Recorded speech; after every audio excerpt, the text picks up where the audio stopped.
Korang rasa korang kenal Kampung Gelam? Tapi tahu tak, kawasan ini sebenarnya adalah tempat di mana sejarah bermula bagi banyak sekolah-sekolah lama pada awal zaman Singapura. Dari sekolah elit Melayu sampai ke sekolah komuniti Cina, semuanya ada sejarah tersendiri kat sini. Jom kita explore. Kita start kat sini. Korang mungkin kenal tempat ini sebagai Aliwal Art Center, tapi dulu ada dua sekolah dalam satu bangunan. Sekolah Chong Cheng untuk lelaki dan Sekolah Chong Pun untuk perempuan. Namun, apabila ramai penduduk pindah ke HDB, pada tahun 1984, sekolah ini pun dialih ke Tampines dan dinamakan Sekolah Rendah Chongzhen.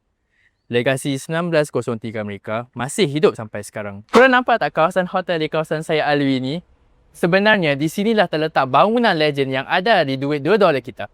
Sebelum ia dijadikan sekolah Inggeris, ia adalah Sekolah Melayu Kampung Gelam yang asal. Pada tahun 1900, ia ditukar nama jadi Sekolah Victoria Bridge. Inilah zaman kegemilangan sekolah ini sebelum ia pindah ke kampus baru kat Tyree Road pada tahun 1933. Lepas Sekolah Victoria Bridge pindah, bangunan yang sama ini terus diambil alih oleh Sekolah Melayu Kota Raja dari tahun 1933 sampailah ia ditutup pada tahun 1982. Yang paling menarik, Sekolah Kota Raja pula ambil alih bangunan lama Victoria School. Semuanya saling berkait.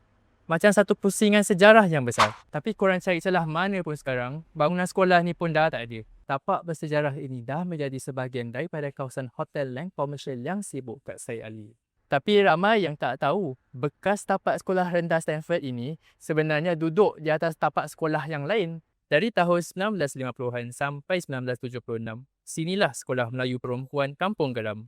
Bila ia tutup, murid-murid dipindahkan ke Sekolah Melayu Kota Raja. Adakah you all pernah dengar memori atuk dan nenek you all tentang sekolah-sekolah ini? Cuba tanya diorang, mana tahu diorang salah satu alumni daripada sekolah gaib ni? Komen di bawah kalau you all pernah dengar tentang sekolah-sekolah ini. Jangan lupa follow, like and share OMG XPH.